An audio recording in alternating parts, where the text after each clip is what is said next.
singe keine Melodien, ich singe 1, 2, 3, 4. Ich singe keine Melodien, ich singe 1, 2, 3, 4.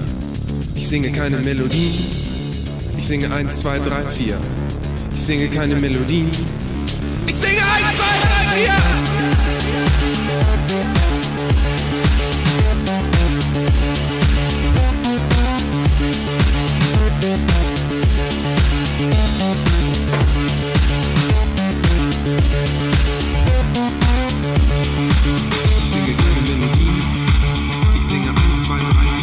Lehenengo erantzuna kategoriko izan beharko litzateke, ez?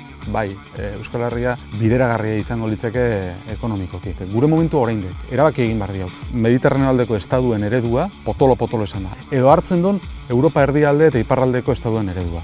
Pensioak ordaintzeko kapaza izango litzateke Euskal Herria? Ba, bai, eta gainera bere buruarengan momentu honetan erabaki batzuk hartzen hasiko balitz soberaniaren bidean, are errezago izango litzateke. Ni konbentzituta neok krisiak asimilazio handiago ekarri dula Espainiarekiko. Gertatu dek Euskal industria, barne produktu gordinean, 3 puntu galdu izkirik. 26-tik 23 pasat. Soldatak jetxe egin dituk. Familien errentak eta personen errentak denak jetxe egin dituk. Langileak pobretu ingatuk. Eta ikusten da Espainiaren erabaki batzungatik izan da. Gure finantza sisteman kasgora jundek.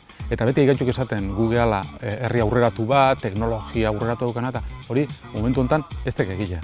Eta Espainiako politikak gurean aplikatzea, objetiboki erabat diferentean gizarte baten aplikatzea, lehen esan bezala letala da.